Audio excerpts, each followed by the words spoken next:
Hi everyone, I'm Paul McGowan from the Labour Party LGBT Network. I'm the founder member of it and I'm also the current co-chair. During the summer, we've seen the murder of George Floyd, who has spawned the whole BLM protest, not just in America that took off with the murder of Trayvon Martin, but it's now spread to the entire Western world.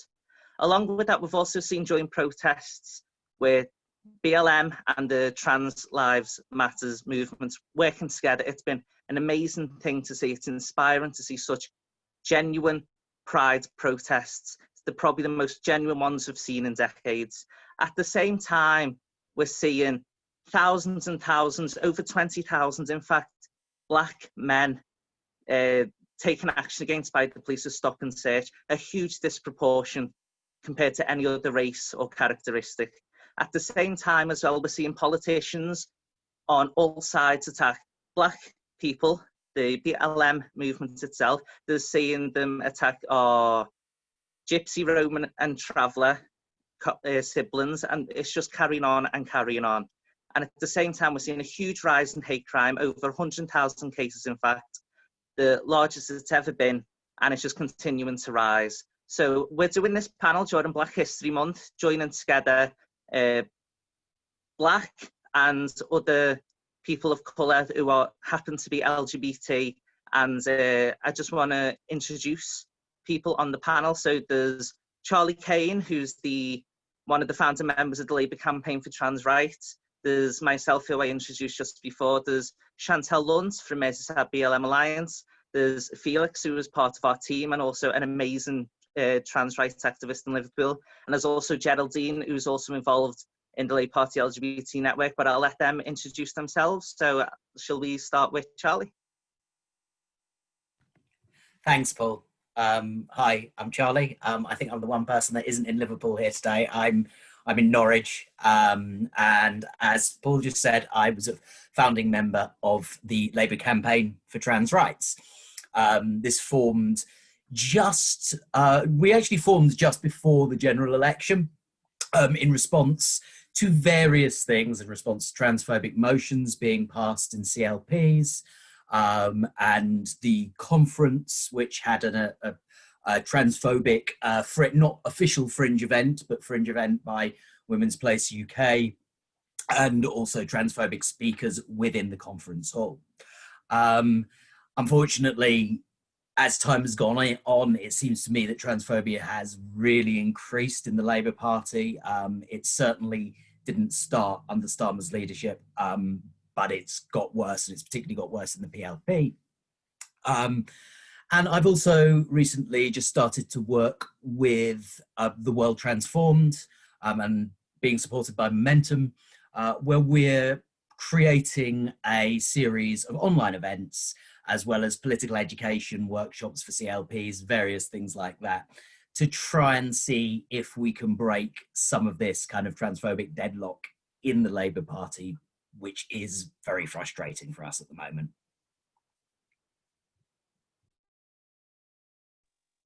And sorry, see, I'll end up breaking this phone by the end of this meeting. So just to move on, I'll bring in Geraldine. Hi guys, so my name's Jerry. I'm originally from Manchester, but I moved to Liverpool and I've been residing here for about years now. I'm part of the BLM Youth Forum run by Steve Biko, and we're working alongside Liverpool Council, hopefully to identify stuff that's really, really affecting the education, mental health and well-being, and all round outlook for how we can better the youth of Liverpool. So that's something I'm involved with, and I am connected to the LGBT party network. And it's, yeah, awesome to join you guys, and looking forward to talking about what it is that we're going to be really picking at, especially with Labour and trans rights. It's a hot topic conversation. I think it goes without saying. It's something that we should be talking about constantly, because it's something that started as a molehill, but it's grown into an absolute ant farm. So, yeah, that's me. Yeah, thank you, Geraldine. So just on to Felix. Yeah, I'm Felix. I do a lot of activism, but I also do like a lot of acting and stuff. I have a theatre company called Transcend, where we're just trying to integrate people with like alternate identities into the wider world, really. And I think a great way to do that is through the arts. But I also do a lot of activism stuff. So I hosted International Transgender Youth Day this year, where we just interviewed people from all over the world and just brought their experiences together in a cohesive way. And I help organise Liverpool Trans Pride as well. I just do as much as I can, really. Just got my fingers in a lot of pies, if that's a saying, or I've just made it up. So yeah. Brilliant, Felix, and I'll just bring it on to Chantelle as well, who is an ally to LGBT people. She's done a lot of work in integrating all of communities. She's one of the main people behind what we set up, United We Stand, the Solidarity Network, and she's the founding member of Merseyside BLM Alliance. So I'll pass it on to Chantelle. Well, thanks, Paul. You've just introduced me, so I'm not sure what I need to add, except for Felix, fingers and pies is definitely a saying, so it's fine. But yeah, I'm Chantelle. I am a writer, an entrepreneur, and I am, I'm one of the sort of founding members of United We Stand along with Paul. I am the founder of Merseyside BLM Alliance, and along with Paul as well, I am on the executive committee of Merseyside Alliance for Racial Equality. So basically, we set up Merseyside BLM Alliance as a response to what happened to George Floyd in America, to kind of make people, to keep BLM in the news cycle, because if it was falling off within a couple of weeks, people were kind of forgetting what has happened. B, to stress the importance of supporting other marginalised communities and our role as a marginalised community and looking out for other marginalised communities and coming together. And also to provide Black people in the Black community with a platform, a community, and to educate our allies. So it's obviously we've organised two of the big protests in Liverpool, and we've done a lot of campaigning in Liverpool, and right now we're kind of doing less of the visible stuff out there on the streets and more of the really hard stuff of trying to get these changes that we need. So that's why we've got Merseyside Alliance for Racial Equality. This is our kind of community leg, where we're getting out there into the community and trying to make the changes we need. So hopefully this time next year we'll be able to talk about the tangible changes that we've achieved in our communities. But I'm very happy to be here today, and I'm really interested to talk about some of the issues, particularly around the police, hate crimes, and, you know, Labour and these supposedly left organisations supporting communities who are marginalised and communities who experience hate, because, you know, well, I'll talk about it later anyway. But thank you, Paul. Oh, you're welcome. A great introduction as well. And again, thank you for your help with all you're doing with United We Stand as well, because that was one of the main things when we set up the Labour Party LGBT network back in 2018, when we seen the attack against trans people in our city in Liverpool, when there was a big campaign, stickers and hateful slogans printed everywhere. And we realised when we became LGBT officers, some of us, that there's no network set up within the party for whether it be BAME officers, disability officers, LGBT officers. So it was so important to build that interwork and network in our city, so we could have policy forums to actually discuss things. Because at the time, we didn't even have it in the rule book that if we wanted them, we could have them officers that had to go through a CLP AGM for everyone in the meeting to actually vote on whether we could even have them in the first place. I know my CLP voted them down, so we, despite a lot of campaigning by me, we only got them created through the rulebook change. So yeah, it's been a great thing to be part of, is bringing together all different communities. Just what we done when we launched in February, United We Stand through the Labour Party LGBT network, was bringing together all different communities. Felix spoke at that event, Dawn Butler, Rebecca Long-Bailey and Dan Carden also spoke at it. It was a really good event. It wasn't very well attended, but it was a great starting place. So we've already mentioned that we're in lockdown, and there's been loads of protests going on. So I just want to ask individually, how have you found lockdown? Do you find the protests or any of the campaigns has been hindered, or do you think it's actually been helped through to not that much going on that it's been in the media? Lockdown's a bit of a roller coaster, isn't it? I think, you know, March lockdown was quite a lovely sunny experience of we're all in this together, we're going to clap for the NHS and we're going to pull together as a community. And then quite quickly it was, you know, it was evident that we weren't all one homogenous community, and a proportion of the population, particularly Black people, were having a really hard time. So I think if lockdown, I don't think George Floyd would have got as much attention and as big of a response if it hadn't have happened during lockdown, because lockdown was a time when everyone was at home, like literally everyone was at home, everyone had access to the phones and no one had very much to do.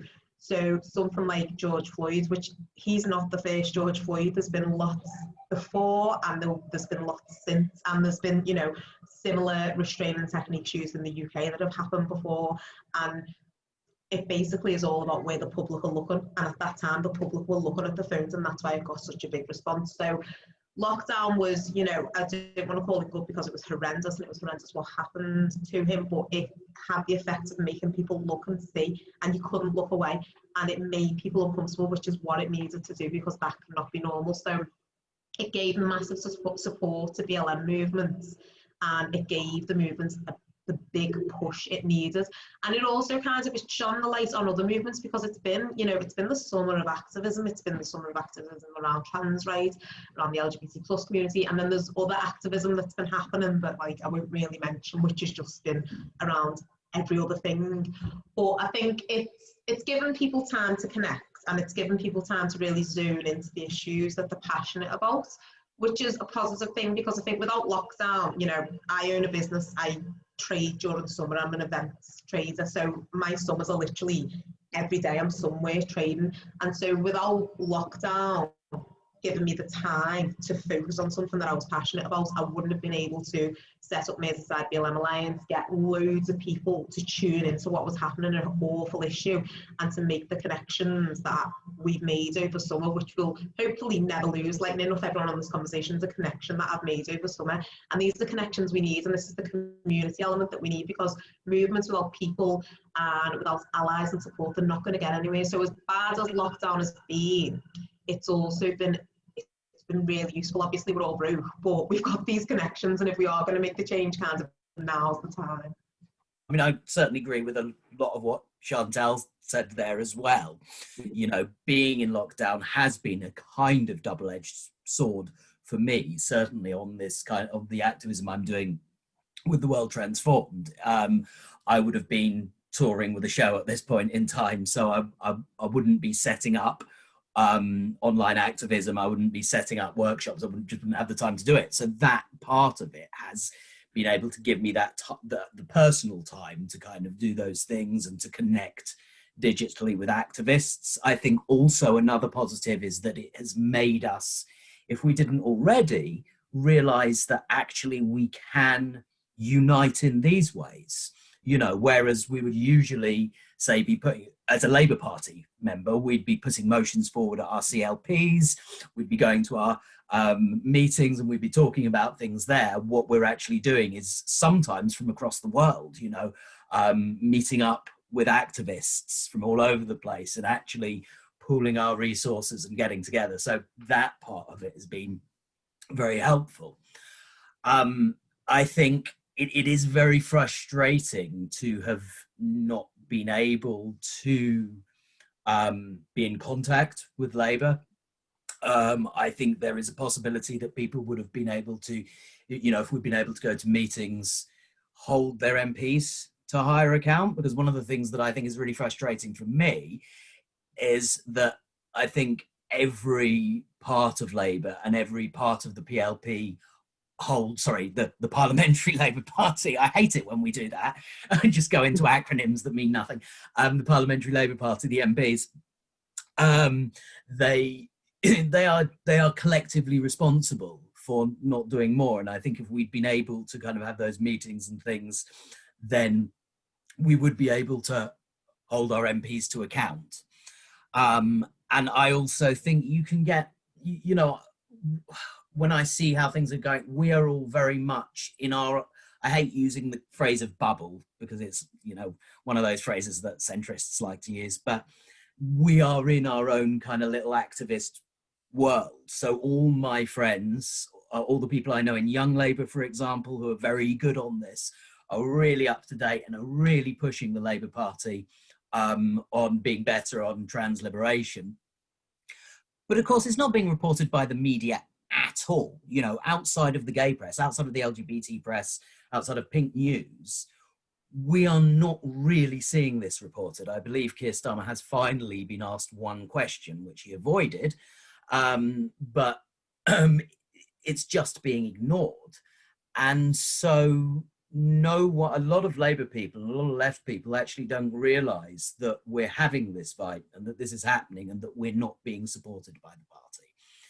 So yeah, so I guess I would say it has, as much as, you know, being in lockdown is awful financially and everything else, and particularly for minorities who are more likely to be marginalised, more likely to be working in dangerous jobs or to be having their income cut during lockdown, it has at least given this ability to get together with others that we wouldn't otherwise.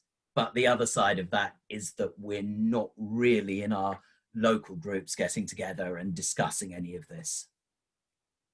The thing is with the GRA reform, I think the problem is like it's very easy to ignore an email. You know, so everyone's saying like, oh, email your MPs, email this, but then like the MPs are probably seeing them and thinking, oh, you know what I mean? Like they can just ignore it. It's not like people can be like outside their offices and like in the streets as much, especially when like they enforce like that ban on, you know, big gatherings and was like threatening organisers saying, we're going to fine you this, we're going to fine you that, you know. It did cause like a big problem, and you know everyone has more time, which is good, but it is also bad because it's good because the activists have more time, but it's bad because the fascists have more time. You know what I mean? Like, and the fascists, most of them have a lot of time already, so you know it's really not helped that.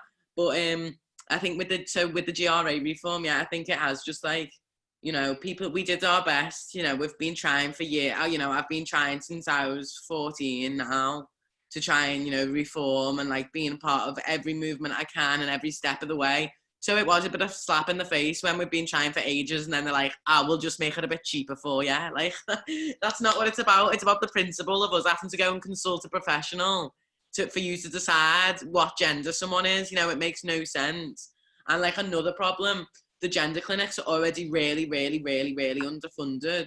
Like terribly, you know, the backlog of patients is something that should be publicly known, but isn't. Like, you know, most of them, they get over 100 referrals a month and can take 10 people. And this has been going on for years and years, and more people are like, you know, feeling comfortable to come out, getting referred and added to this backlog.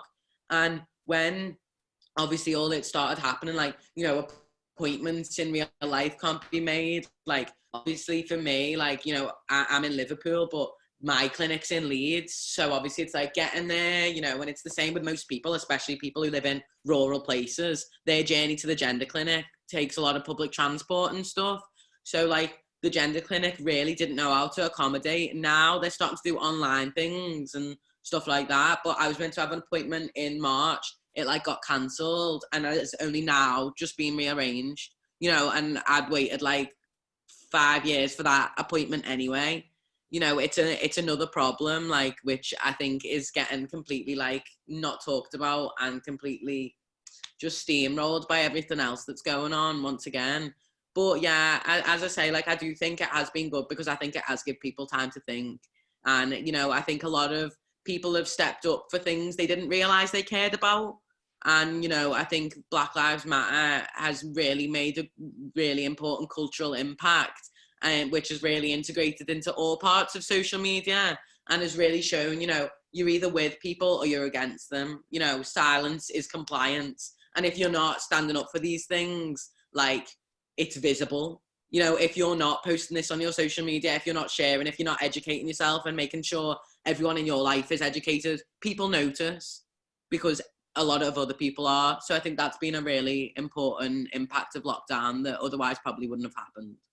The lockdown definitely has had its positives and negatives in terms of helping with activism. I'd say one thing that's really strongly come out of everything is that with what happened to George Floyd, the sheer exposure of things on social media, on the news, being in lockdown, I feel like a lot of different communities outside of the BME community actually had to internalize what was kind of happening, and it was the first time in a long time, I think, that we actually saw sincere outrage come from people outside of the Black community, because this was the first time in a long time where people had the time and they had no other excuse apart from being able to actually process and reflect and, well, be either for this movement or, in other words, really be open about where you stand with everything that's gone on. I think it's definitely in lockdown I'd say for a lot of communities and a lot of what we found in the youth forum as well. It's helped with outreaching people who otherwise, like you guys mentioned before, wouldn't have spoken to each other, because people have had to actually work at finding other ways to get in touch and other ways to be proactive. That doesn't necessarily mean physically being there.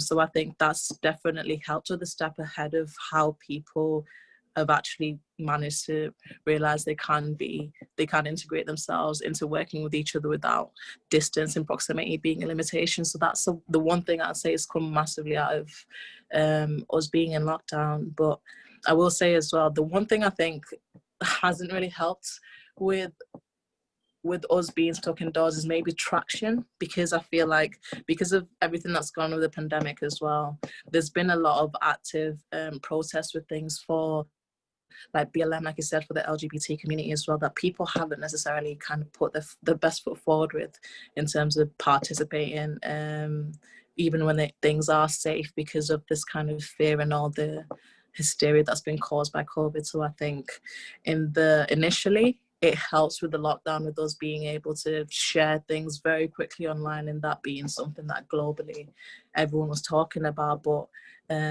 when it's come to the point now where it's a conversation that needs to keep happening, I think the pandemic now has caused a massive stop in traction. But I'd say as well, like, I'd say sincerely though, I do feel like the positives sometimes have outweighed the negatives in terms of how people have been reacting to what has been going on. I think without having to mention the Conservatives, everyone knows how much they've absolutely messed up the pandemic, and I think it's for people who actually do follow Labour, I'd say from the people I know, it has shifted the focus on what Labour actually have been doing. And unfortunately, at the moment in time, the big conversation has been the absolute dismissal of anything to do with trans rights. So I think that's something that people may have not normally engaged with at all. I'd say even for myself, it's something that has become a topic of conversation for me and people in my community that would have never talked about things to do with the LGBT rights. So I feel like, at this point in time now, having the actual time is something that people are starting to, or have been forced, they had forced to expose themselves to what it is that they need to actually be prioritizing what is important to them. And more important than anything, I think it's shown the people who are actually serious and helping with things, and people who want to contribute towards the movement, be it LGBT rights or any BME rights whatsoever, because the people who followed on to begin with, because it was something that everyone was talking about, has dropped off massively. So I think it's really solidified people who are working towards something with traction, and it's also highlighted people who are working against something with them being included, especially speaking the Labour Party in Rosie especially. It's really, really exposed people who are part of an organisation but don't necessarily stand for anything that they should be pushing for, the policies and policies. So I think it's been a weird year, but if anything, it's ended up being really reflective and exposive of the things that we should be focusing on, and more importantly, where people stand on things. And I think moving forward, it's important to know, without being divisive, who is for the things that people are actually, well, human rights, or who isn't, the bottom line, really. Yeah, that's a very good point. I think one of the most disappointing things of the last couple of months is the sheer transformation of the Labour Party from being a party that was on the attack when things happened, especially things of injustice, whether it was to do with minorities, whether it was things in our foreign policy, to the election of Keir Starmer, who stood on the 10 pledges to basically keep the party the same, but be a unifying figure, keeping the same policies and keeping that rolling forward, only to see Black MPs be disciplined for taking part in anti-racism demonstrations. We've seen LGBT MPs disciplined for speaking out on trans rights. We've seen the MPs whipped to abstain on things such as the Spy Cops Bill, which allows state agents to infiltrate trade unions, activist groups without any legal law, any laws binding them not to murder, rape, just anything like that. And there's been other things as well, and it's just been so disappointing. So I just want to bring on to a different question, but I think it goes along the same around the same lines of what we're talking about here, is how in party politics, because I know all of us have engaged on the left, and how have you found the parties themselves? How supportive have you found, say, Labour in your local areas in working with and supporting community and grassroots liberation groups in your areas? So I think I'll start with Felix, just because I know just how involved you are with Liverpool Trans Pride. How have you found the Labour Party's involvement in that itself, and just LGBT and other campaigns as a whole? You know, like the PLPs and stuff aren't doing enough. You know, Keir Starmer for me has really, really failed trans people and failed a lot of marginalised communities, especially calling things like Black Lives Matter a moment, and said we shouldn't be throwing bricks for trans rights, like round the anniversary of Stonewall. Like, you know, that is so disrespectful. That is such a huge, huge, huge part of our culture and our history and our life. And for you to disregard it in that way and say it like in that horrible phrasing is just doing it on purpose, you know, and allowing the transphobia in his party, like he is, like Rosie Duffield and stuff, you know, he's allowing it. And he's not just allowing it, he's facilitating it. You know, he's letting it happen. And he, yeah, as you say before, like he's saying, oh, the GRA reform. The GRA reform, babe, it's just something we're trying to do. But it's so much more than that. The transphobic hate crimes are so bad. They, like, you know, it's awful. Everything, like the healthcare, the education in schools. But people don't know what being trans even is. The only discussions we get on the TV are Piers Morgan, you know, Piers Morgan, who has never been an ally. You know, we really need to make this shift, and Keir Starmer needs to do more. You know, I loved Jeremy Corbyn. I still do. Everything he was doing for the communities, you know, he really would come to Liverpool and really speak to us all and really make sure that for us to know that we were involved in his politics and his party and his policies. But Keir Starmer, if anything, he's doing the opposite. He's pushing people out and he's alienating, especially the young people. But it's annoying because obviously we have such a two-party politics now. You know, you either vote Tory or you vote Labour, or your vote normally gets lost. You know, especially in Liverpool, obviously it's always going to be Labour, but it's kind of like we're just stuck with that as the only option. And there's so much reformation that needs to be done, and Keir Starmer's not the one to do it. I think he's a centrist. I think if anything, he's a Tory in the lefties clothing. You know, and I'm not afraid to say that, because he's doing nothing, and if anything, he's sending the movement backwards. Well, in terms of my local party, generally, I'd say they are pretty good, and this is from my own my personal experience. I can't speak for everyone, but they've been reasonably good. I've had, we have the Young Labour elections coming up soon. Jess Barnard, who's standing for chair, is a local member, and she's been fantastic. She helped me write my first motion for the Labour Party, which was on trans rights. It was when all this kind of kicked off. It was a few years ago when they were up, there was the argument over trans women and all women's shortlists. So my CLP did a motion in favour of that. and she helped me to write that. And in terms of organising outside the Labour Party, I think, sort of outside of the sort of, you know, AGMs and the CLP meetings and things like that, there is a lot of grassroots organising within the communities. I think they do really try to outreach to LGBT people. But I think what happens with a lot of, and I think there's a lot of local Labour parties, is it all kind of gets centred around pride. And so you get your MP turns up to Pride and says trans rights are human rights, and then that's it for a year. To be fair, our MP has been a lot better than that. He has spoken out.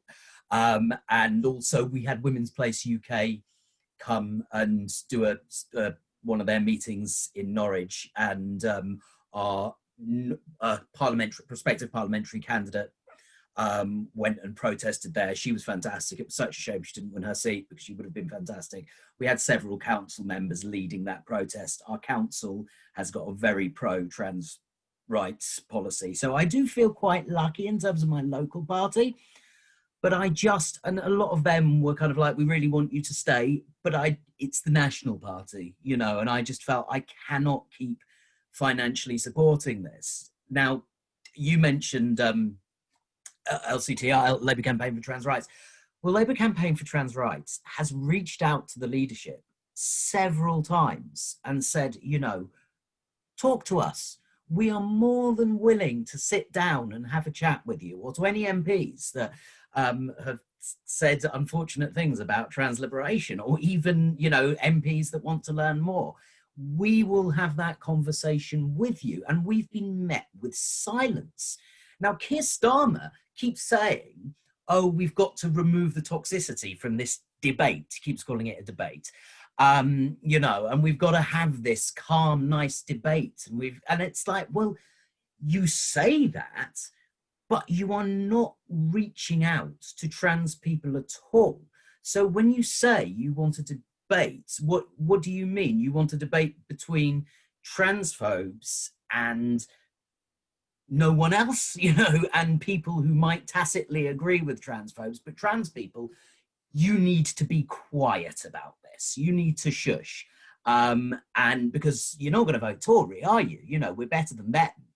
And I completely agree with what Felix said about the GR. It frustrates the hell out of me whenever a Labour MP, particularly Starmer, opens his mouth and says, Labour supports the GRA reforms. It's like, that's at the bottom of a really long wish list, which involves our health rights, which are being taken away as we speak. You know, there was an attack on a clinic which was giving hormones and blockers to people the other week.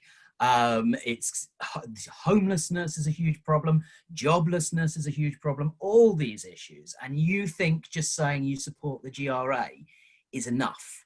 And I read, no big supporter of him, but I read Joe Biden's LGBT plus policies the other day, and they cover huge amounts. They cover immigration, they cover youth, they cover homelessness, they cover prison reform, they cover jobs, they, you know, anything you can think of, it's in there. Now, of course, there are still problems with Biden. I'm not going to be a massive defender of him, but when you compare it to the UK Labour Party, who kind of, without being too strong about it, I see it as this almost form of emotional abuse where they're just going to trans people, we support the GRA, the Tories don't.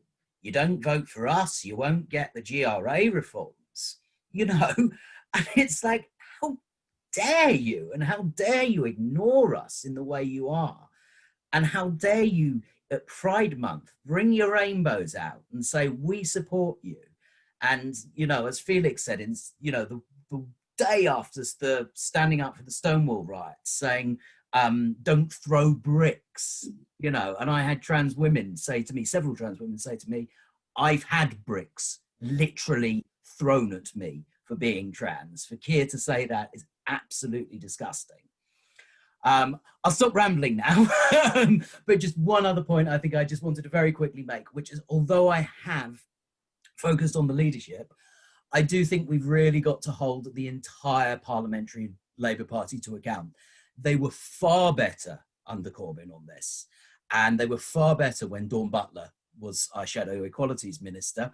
I think what's happened is that Keir has tried to install this discipline, which is you do not speak if it is not the message. And so the message on trans liberation is silence. And so therefore the PLP is expected to be silent. Well, I want them to have a little bit more guts than that. And I want to see the Socialist Campaign Group, for example, starting to stand up for us. And, you know, like they do for all human rights abuses, I want to see those MPs saying, hang on, this isn't good enough. And Labour's response isn't good enough. Because really, other than I would say Nadia Watome and Zara Sultana, everyone else has been, even people who would usually be our allies, have been eerily silent. And that has been really, really frustrating and upsetting. With locally, it's not something it's not something that's affected. Locally, it's not something that's I can very much talk about, but I think nationally, from what's been from the last, essentially from this year, Labour's standstill has been very much reactive and has been proactive. And with things that have been reactive, it's been about issues that they've been forced to speak about. I think it's been a long time in a while where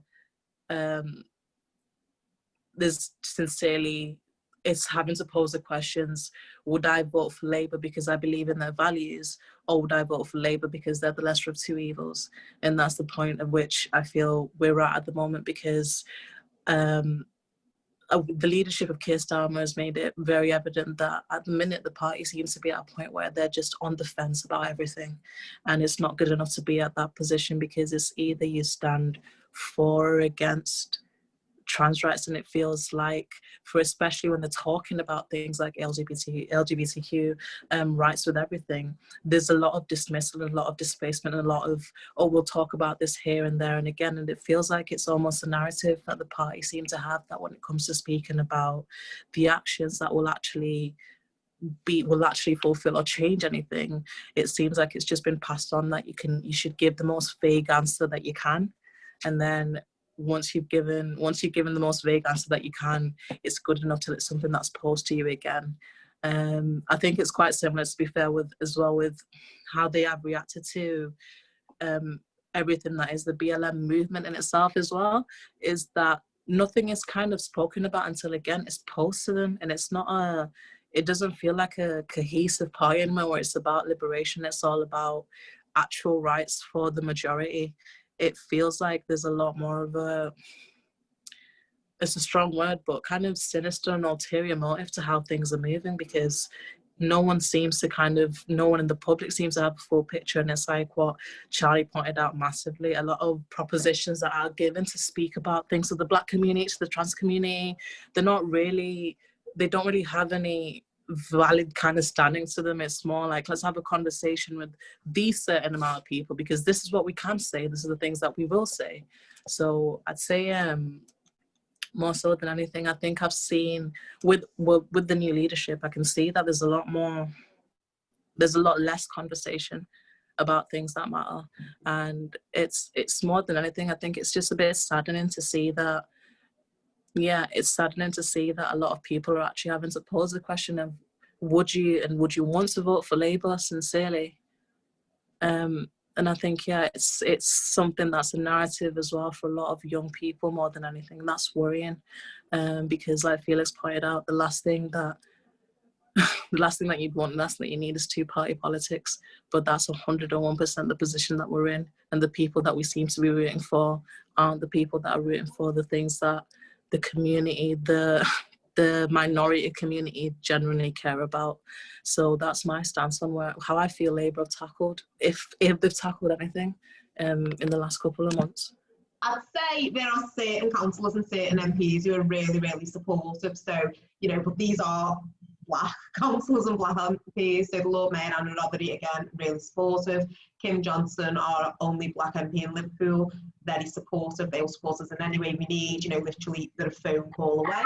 But then if you think maybe at a local level, I live in one of these outlying areas. I don't live in LA where there's a strong black community. I live in Halewood where I think there's a 1% black community. And so making changes at a local level is very, very hard. And something which I was speaking about just before we started filming is I'd approached my local council to tackle the issue of racism, obviously as a founder of Merseyside BLM. And I've just been looking at footage of them discussing me as an individual. And one of the councillors, who is a Labour councillor, was trying to discredit me as an individual as a means of saying, well, don't support this person. And the basis was I said a swear word. She swore, how can we possibly support this person or you know, tackle racism? And I was a bit like, well, you're supposed to be Labour and you're supposed to be my town council, so rather than discrediting me, why don't you try and help me? And then there was another town councillor who was like, well, does racism even exist in Halewood? And, you know, credit where credit's due, there were two other Labour councillors, Claire Rose and Jerry Allen, who were kind of like, you know, the issue here isn't does racism exist, racism does exist in Halewood, we're just trying to find the best way to tackle it and to respond. So that in itself is problematic. You've got two town councillors who are trying to, rather than fix the problem, trying to discredit the person coming to them with the problem, and then someone who doesn't even know the problem exists, which after BLM, you know, after the whole summer we've had, where have you been, love? Where have you been sitting? So that is problematic. And then you've got people who kind of do know, but are a bit tentative about how do we address it. But I think at a national level, I'm really disappointed in Labour. And I speak as someone who was in December, like on the streets of Southport in the freezing cold, knocking on people's door because Jeremy Corbyn made me believe that we could change the world. Like, he made me believe that he could see what the black community were going through. He could see what the LGBT plus community was going through. He could see us all, and he was going to try and make the world a better place for us. And he was going to try and make it better for people at the bottom, working class people, people who were struggling. He really saw that, and he was going to try and change things for the better. And what I think happened was the Tories stoked up fear, they stoked up anger, they stoked up nationalism, they got this whole, you know, Brexit anti-migrant rhetoric and got people whipped up into a frenzy. So people are really divided at the moment. And then what Keir Starmer's done is, it's a little bit like, oh, you know, the grown-up stepping in now. Jeremy Corbyn was this utopian child, and Keir's dad coming in to solve things. So I feel like he's come in, and rather than doing what should be done, which is engaging with marginalised communities and making people see that they've been whipped up into this frenzy of hate and challenging this rhetoric, which is dangerous to everyone who isn't, you know, white and male. It's really dangerous what's happening now. Rather than challenging it and getting a bit of a backbone, he just wants to take all those votes for himself.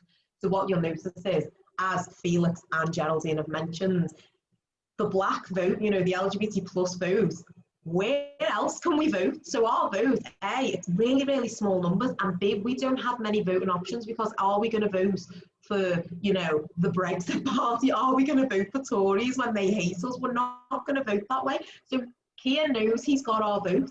He has to do the bare minimum, which is maybe turn up at one parade or do a tweet or take the knee. He has to do the bare minimum to keep our vote.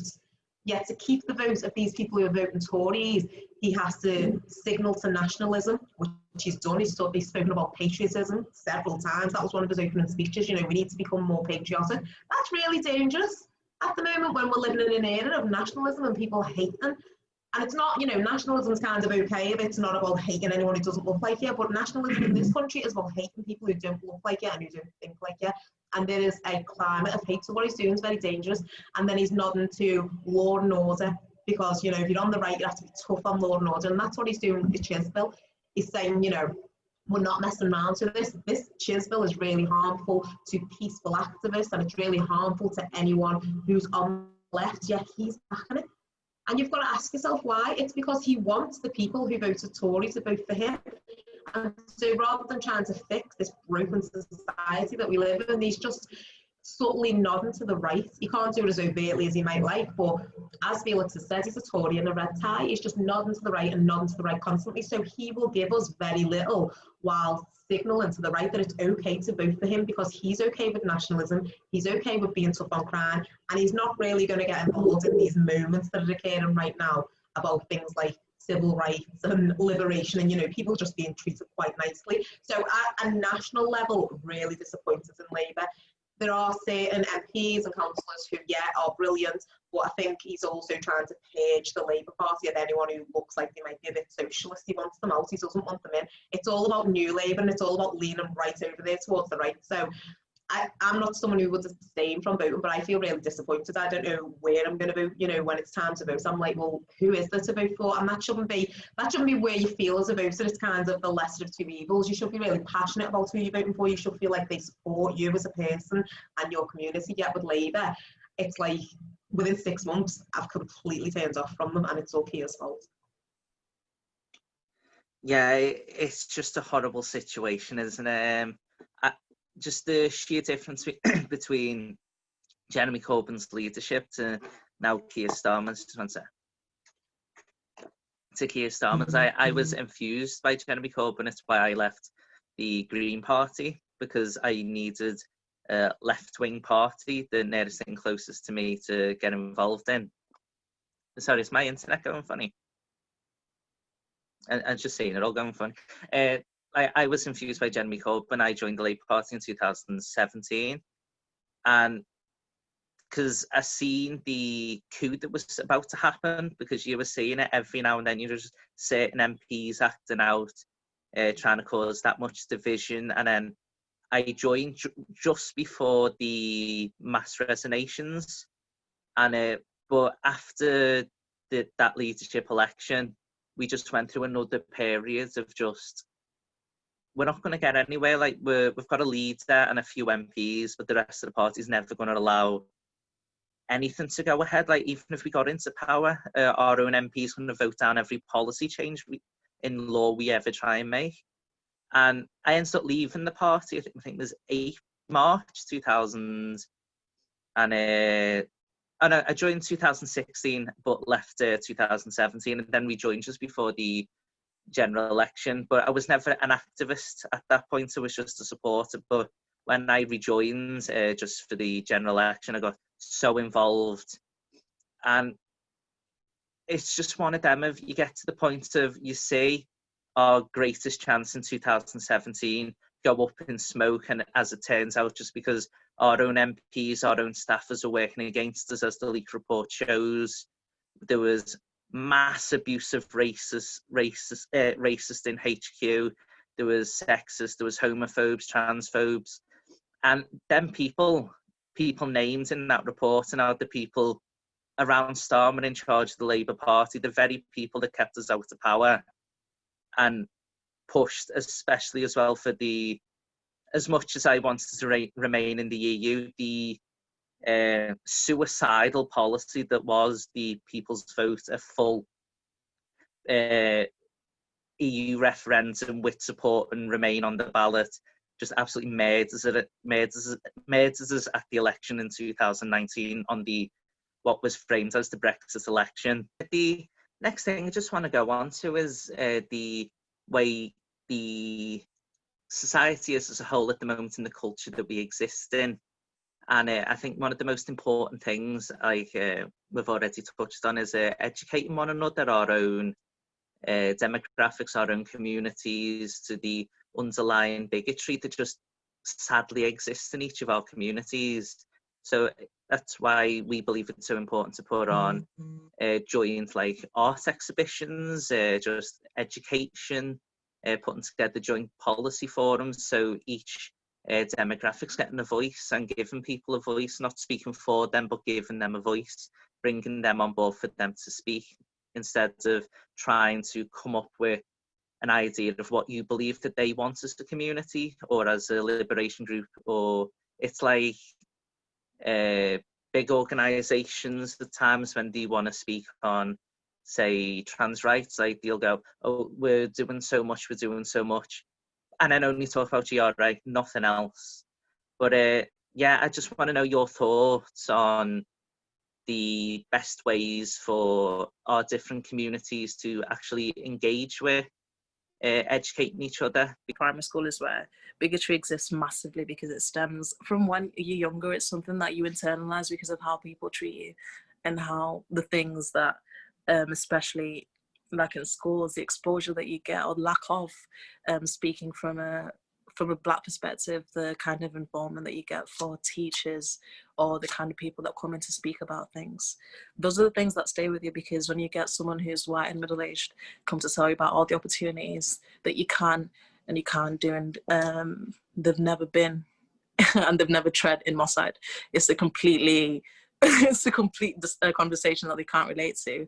But I'd say, Paul, in terms of like action, one thing that is super important, and Chantelle pointed about, is intersectionality, because I feel like in terms of education, one thing, I think there needs to be a lot more inclusion, a lot more intersectionality in terms of what we're teaching, because even now within the Black community in itself, there's still, I feel, a lack of understanding and a lack of community when it comes to talking about things like LGBT rights, because there's still a bit of a wall in terms of that progression. There's still that kind of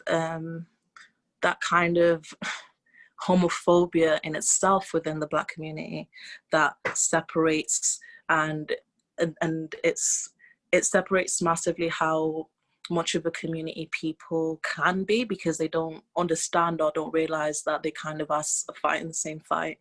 And I think when it comes to, like you said, what action can be taken, I think more than anything now, it's really establishing and really educating communities to understand that we are on the same page. There are things that we are fighting for, different rights that we're fighting for, but I think it's very easy for people, and it's still something that's common for marginalized communities, to further themselves out to people who are also fighting for their kind of rights, you know.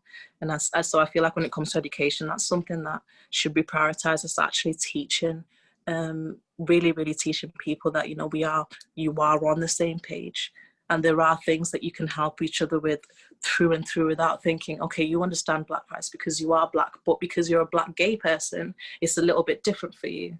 That division massively, or even in the trans community, you know, it's like saying, you know, you are LGBT, but because you're trans, it's a bit different for you.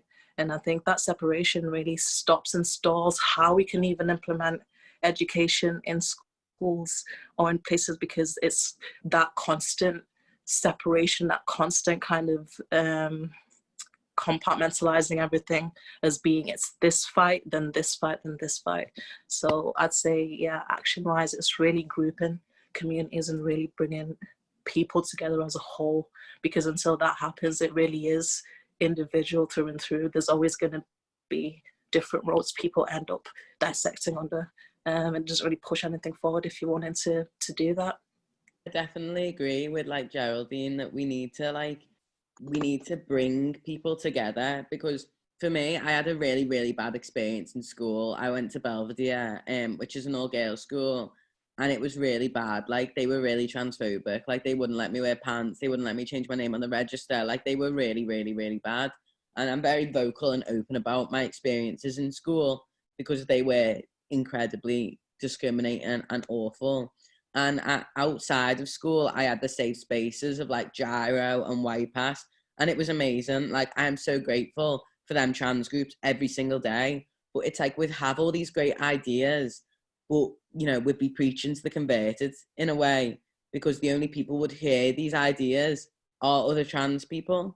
And it's about bringing not even just like marginalized communities, you know, like just anyone who wants to learn, because, you know, kids, we need to give them more credit, because they are so accepting. And like, it's just normally when they have these harsh views, it's insecurity.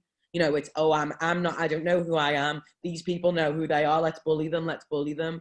And they don't have, like, all youth centres are being shut down and stuff, you know. So we have these safe spaces and these LGBT spaces and stuff, which is obviously great, but it's like, what else do we have?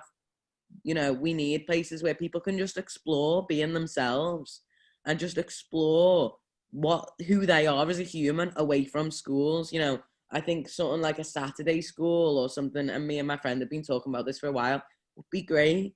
You know, just a safe space, but not just for marginalized communities, just for everyone, because that's how we need to bring ourselves together. We need to integrate everyone into every single part of society. You know, I see it so much with, I'm very working class, all my friends are, you know, when school fails people, which it fails, I'd say 85% of people, you know, where these school fails people, they feel like failed people. But just because they can't memorize stuff as easy as some other people can, you know, schools aren't a test of intelligence, they're a test of obedience. And we need to move away from this narratives that education, the like curriculum and the typical education system is the be all and end all of education, because it's not.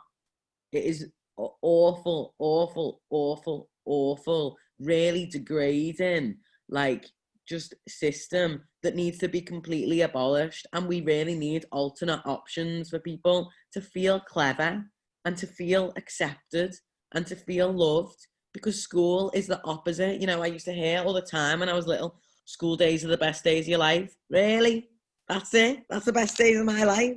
Because that is the opposite. They were the worst days of my life for me. And when I was hearing things like that, I was thinking, is this it? Is this the best it's ever going to be? And it wasn't. You know, since I left school, I've never been happier. And we really need to think of alternate youth groups, and we need to get the funding back into the youth, because everyone was a child at some point, and how accepted you are and how many opportunities you have to grow as a person really impacts your views when you're older. And that's what hate and that's what fascism is most of the time. It's these people who feel like they didn't have anything else, they didn't have school, they didn't have education, and latching on to a part of society that feels like it gives them meaning. We just need to be given meaning back into people, like, and doing it all together and not putting labels. You know, obviously safe spaces are important, but we wouldn't need safe spaces if we didn't have the same level of education for everyone. And that's just a fact. Just need to uplift pupils in terms of all identities, because as has been touched on, you're only comfortable at school if you fit into this tiny little demographic, which is just not representative of the whole class. So possibly nearly everyone sitting here wasn't living the best life in school. I wasn't. It's horrendous when you look different, when you are different, when anything about you is different. And so you'll just spend your life trying to just stay off the radar of being different, which if you have a visible difference like being black, it's really hard. And that's compounded by the fact that schools do absolutely nothing to celebrate or uplift. Well, again, a little bit old, I'm not sure if they've got any better at it, and Geraldine will have to let me know, but to celebrate or uplift you as, like, say, a black person or someone who identifies as other than the kind of mainstream white majority. And so I do think, you know, my experience of anyone talking about race in school was always, you know, slavery was bad, Africa's poor. And so as a black person sitting in all those classes, aside from having every white kid swiveling their head round and just staring at you like that in case you were going to cry, it just tells you very little about your racial identity. And if you want to learn anything about your identity, if you are someone who's different, you have to go and do that homework yourself. You have to go and build yourself up as a person on your own. And then the only person being educated in that scenario is you. So your classmates who might want to bully you, they don't know nothing about your identity. And, you know, as a school child, you're unlikely to stand up and go, well, this is who I am and I want to talk about it and I want to educate you. So how about teachers assume that everybody in the class represents every demographic we have, and teach children about those identities and teach children to love and appreciate those identities and build up anyone in the class who might identify as that, because not everyone's as visible as a black person. So it's like, imagine we just taught all children, right, this is the LGBT community, and we're going to really, really learn a lot. We're going to learn about what transitions people might be going through. We're going to learn about what people might be feeling.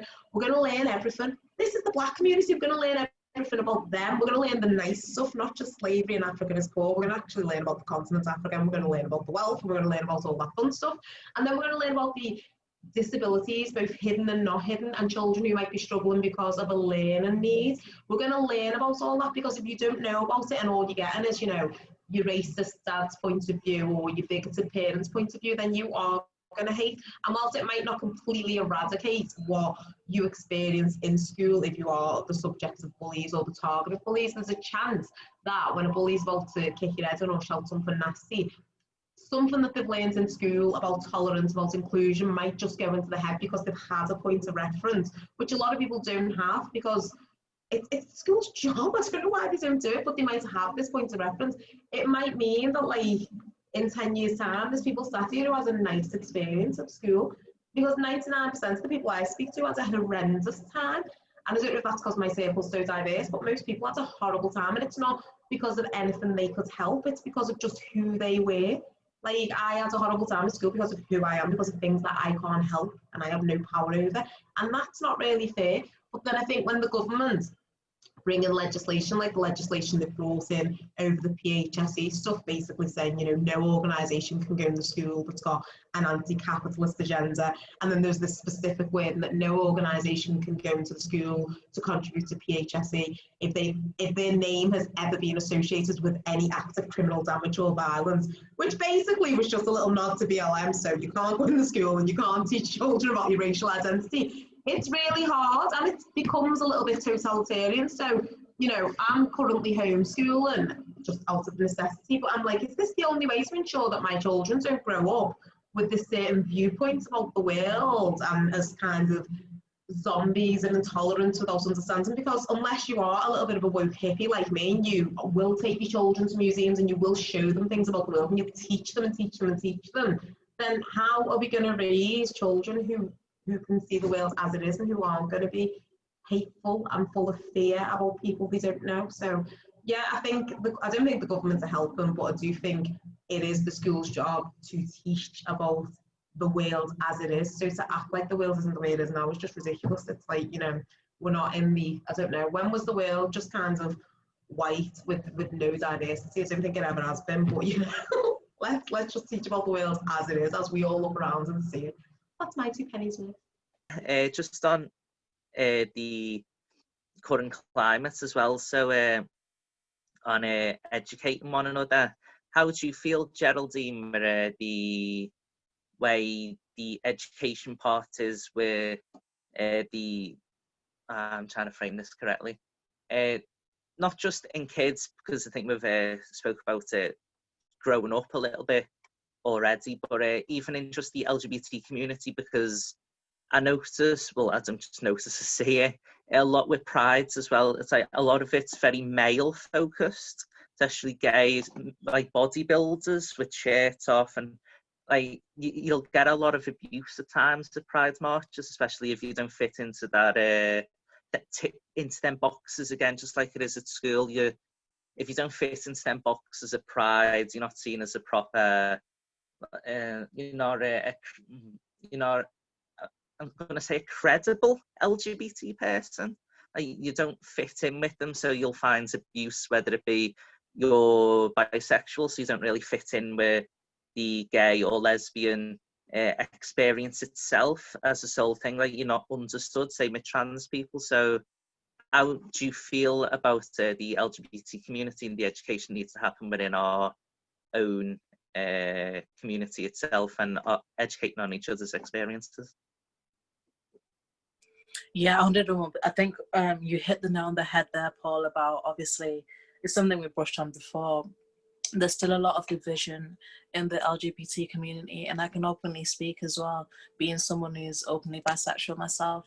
There's still the narrative and the stigma that, and the common idea that that bisexuality doesn't exist. Biphobia is something that's still so prominent and so real in the LGBT community. And like you were mentioning before, Paul, even the separation of the trans community with this LGB alliance, it's evident that there's obviously a lot of internal bigotry that exists within the LGBT community. And I think that's something that I think we need to be asking. We need to find ways to be asking, what methods should we be taking to find out what prejudice actually currently exists within the LGBT community? Because I think one thing that something that's a bit token with the LGBT community is that because we are seen as a minority, there's the assumption that inclusion acceptance is something that's innate in everyone that identifies to be LGBT. But I think that's a fact that's just kind of been polished. But the reality of that is that there's still a lot of discrimination that exists. Within, as Charlie, I think using Charlie's word, factions of that LGBT community. And I think there's a lot that we can be doing and we need to be doing to identify first and foremost what are the prejudices that exist massively, because I think there's still quite a few things that feel unspoken, because like you said, even with Pride, and I think for me, I can say even with media, there's a lot more gay male representation than there is female representation, and even the glamorization of gay men is something that's still very, very common, because people still see a gay man as either being super, super feminine or being super, super bush and muscular, but there's no necessarily in between, you know, just the normal guy, as it were. And the same is what I can say for females as well. There's always the super hot, attractive lesbian, or the butch, you know, super, super bitch female, but there's no representation in there's not enough representation of just normal people. It's something I think you're starting to see a bit more with shows that include younger people, like Community and stuff like that. But I think there's still, I think more than anything, Paul, it's really identifying what prejudice exists, because there's still layers that we need to be looking at a bit further in terms of how does race then impact LGBT inclusion. And I feel like there's still a lot that's on the forefront, seems to be all great, but within the LGBT community, there's prejudices that I think we still need to confront individually and as a community, because we can't have the disparity in how people see gay people to how people would view trans people, for example.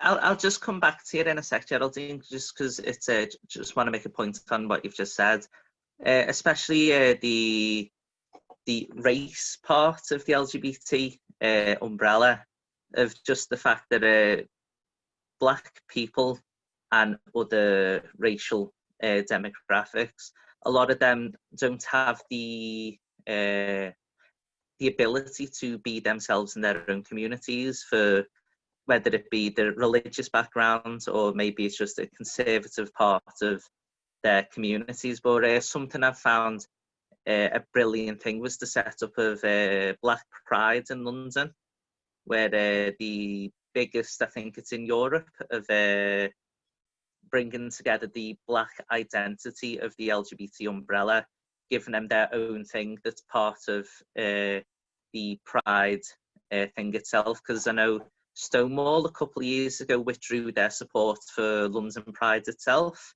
and gave their support fully to Black Pride, because they didn't see it as being an inclusive environment. People weren't getting the representation that they should be. So what would your thoughts be on, say, us as a LGBT community, not just in Liverpool, but around the country, on helping LGBT people of colour to start pushing for representation in their own city? So say like having a Black Pride festival in conjunction with Pride itself.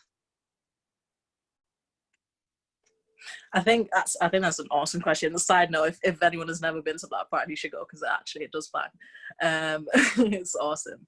But I think one thing I say, Paul, more than anything, I think it's representatives in themselves in the Black community are people who need to step up to be more involved as well in or being more visible.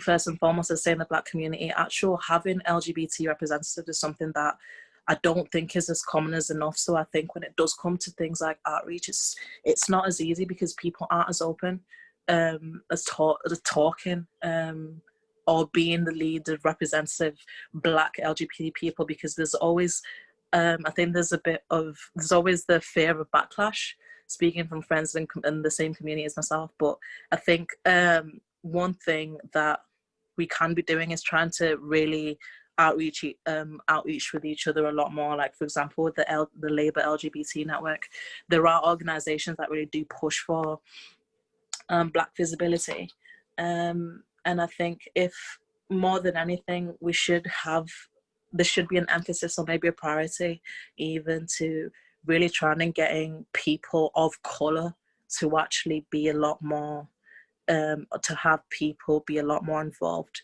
with talking with representatives like yourself. And I think it's not a responsibility that falls on you, but maybe it's more like even outreach, and that comes from networks like yourself, maybe approaching Black communities, because there might still be a little bit of apprehension sometimes, because it might not come just from one person, but like as a cohort. I think maybe taking taking your best foot forward as well is something I don't think is common enough for the actual, like not in a divisive way, but the LGBT community, their approach and their involvement as well within the Black communities isn't something I feel is as prominent as it should be. It's not something that comes second nature as it should be either. So I feel like there's a little bit of a barrier there that can very, very easily just kind of be broken down with conversation, a bit more approach. And for the Black community, I think it's a lot more of people stepping up to be leaders of the community. And I think for networks like yourself, it's actually proactively approaching Black communities too, because that's something that is not done as often as it should be, in my opinion. Labour really does need a properly implemented educational system, or at least packages for members, elected officials up from council to MPs. It's so important. And I know the Labour campaign for trans rights does a lot of the contacting MPs. I know you want to be part of the educational system. Like I know we want to be helping as well, but it's just been hard to get through to the leadership for them to actually implement this stuff. So how do you feel about it in the Labour Party sense? Because in the party at grassroots levels, you will get a lot of, it's just ID politics, it's just it's just culture war, like BS and whatever. Like people just dismiss people's identities and struggles. So how would you feel about the Labour Party, or even the trade unions in our movement, should be educating our members on like discrimination, on combating and so on? Yeah, you get the sort of, this is identity politics nonsense, and you should be talking about class, as if, number one, you can't talk about more than one thing at once, and number two, those things aren't entirely interlinked together. I just before I say more on that, I just wanted to very briefly say, on education, I think you are absolutely right when you mention colonialism.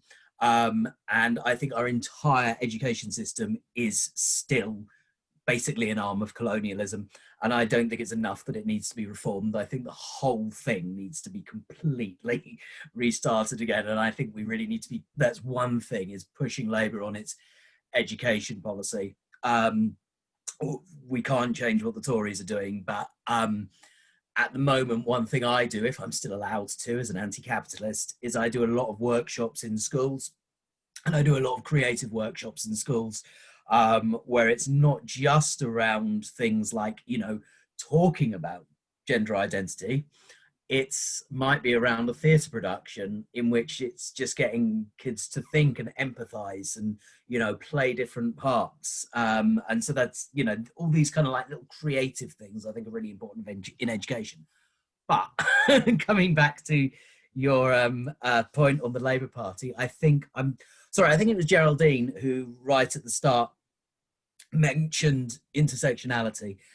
And I think that is so important. And I think the history of LGBT plus liberation has been one of assimilation, and that kind of heteronormative assimilation, and you mentioned Marsha P. Johnson a minute ago, and of course Sylvia Rivera. And when we think about who those leaders were of those movements, they were trans women, they were women of color, they were sex workers, they were homeless. These were the people leading our movements, and then they were then kept out. Sylvia was booed off stage, although she did eventually stand up on stage at Pride in 1970, by white gay men and women who felt people like Sylvia were not respectable enough. And I think this is something we've really got to keep at heart in everything we do. And I think it's why what you're doing with your United We Stand stuff is so important. That, we need to make sure we are raising each other's voices up in our communities, and that's within the Labour Party. So, what you're doing with the LGBT plus network in making an active effort to go out and to engage more marginalized voices within the LGBT plus community, rather than just go accept that that we just have white voices in our group and we just accept that. No, we have to then actually make that extra effort to go out. And I think in terms of, we spoke about intersectionality, which I think is really important. I think it's really important that we note how all those identities intersect with class.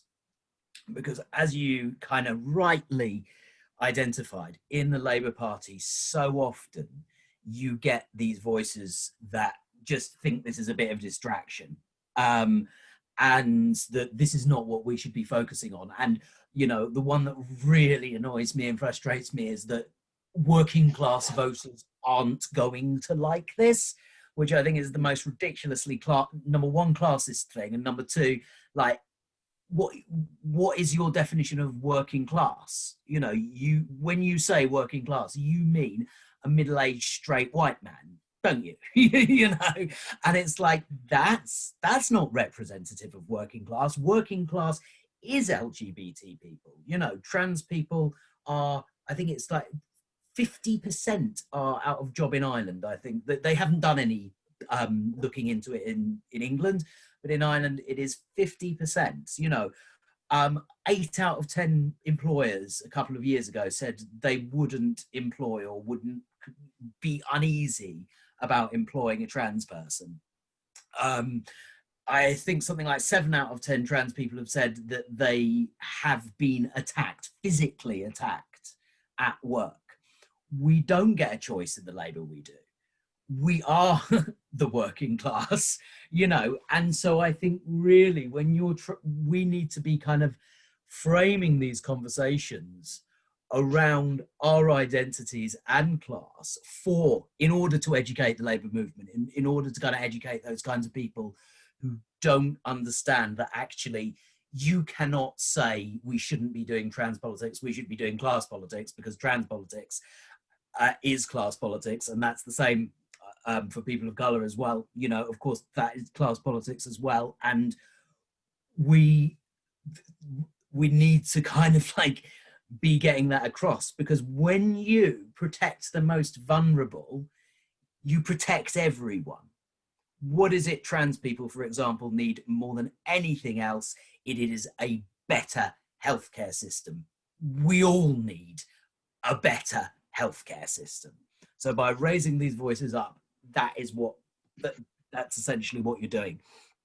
And the other thing I think that, that's really important to me is you talked about the stuff about Marsha, and I talked a little bit about her a minute ago, is number one, to make sure we are ourselves educated.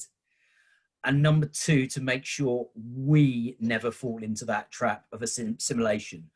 I don't want to be looking back on this period in 20 years time, 10 years, 15 years time, however long it is, and know that me as, yes, I'm trans, but I'm also white and I'm also a man, and I'm going to have benefit. I'm probably going to get a lot of benefit from whatever rights we do get in future, because of those privileges within my community. So I need to kind of understand those privileges and make sure that if I do ever get raised up, that I am bringing my whole community with me, which, like I said, is why I think it is so important what you're doing with United We Stand. And not only that, just one final thing, and that is, there are not enough of us on our own to make a difference, as one group.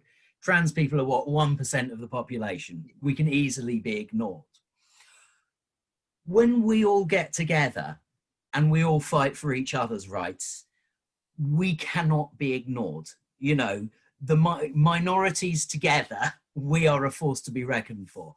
And so just kind of like really showing that solidarity, that intersectionality, and also with everything else, because it is all mixed in with class as well, and just making sure we are kind of getting that message out. Yeah, I just want to thank everyone that's been part of this video. And we'll be putting out more in-depth on each of the topics I've discussed and other topics going forward. in the coming weeks and months, because we wanted to do a lot towards this year's Pride season. But unfortunately, during lockdown, we didn't really know what to do, because we had it all planned physically, and none of us has any of the experience on Zoom and stuff. This is all a new concept to any of us. As anyone that was here before we recorded the meeting will know, hopeless. But yeah, but if anyone has any closing remarks, we'll just go through each of yours. But yeah, thank you so much for being a part of this. So I'll let you start, because you're already on my screen, Charlie. Okay. Well, thank you very much. Just to say solidarity with everyone. It's been really great speaking to everyone here and learning a bit about your stories, and I hope to learn a bit more. I'm going to give I hope this is all right, just to say I'm working with, I've said at the beginning, I'm working this group with World Transformed, and we are really trying to push political education on trans issues in the Labour Party. So if you would like to be involved with that, email transpoliticaleducation@gmail.com. We really want to get, bring as many people in as possible. And specifically, again, we really want to make sure we're reaching out as an intersectional group and making sure we don't become essentially a very white group. And we hope to be able to offer, we're doing some online events, hope to be able to offer some good political education for the Labour Party, of which it is in dire need. But thanks very much, Paul. It's been really lovely to speak to you all, and yeah, anyone watching, just spread love. That's just my closing remarks. Just say something nice to someone for no reason. Just be nice for no reason. I always like that quote, if people can hate for no reason, then I can love for no reason. And that's my closing remark. No, I just wanted to say, honestly, it's been a pleasure speaking to you guys. And yeah, just stay proactive through and through with everything that you're doing. And hopefully we'll have a bit of traction with this kind of things that we've been talking about. So yeah, it's just been a pleasure more than anything, Paul. Generally stay in touch. We all need to stay in touch and support each other. The world's a bit crap at the moment, but like Felix says, we don't have to be. We can be the change, and I totally believe in all of us. So thank you. That's not a heart. Oh my goodness, my fingers don't bend this age. I'll just do this. What a great way to end.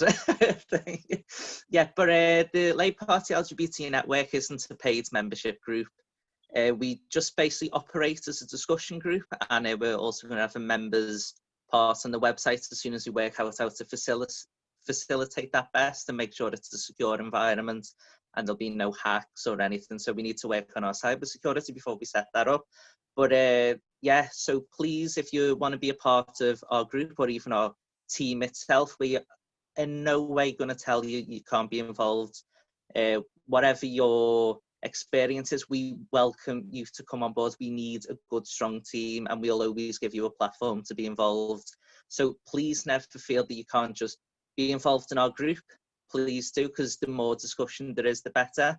The more people can work with each other, get to know each other, the more they network, the more we can build a base of not just support, but working with campaigns around the country, so we know who to be involved with, who to get in touch with, and who's best in a best capacity to help them in whatever situation they need. We will try and be there for you, and that is why we've set this up. But yeah, so thank you everyone that stayed this long to watch the entire thing. Thank you to everyone that's been involved in the video, and just thank you all around, and we hope to see you soon with whatever other videos and other resources we'll be putting out in the coming weeks. Thank you.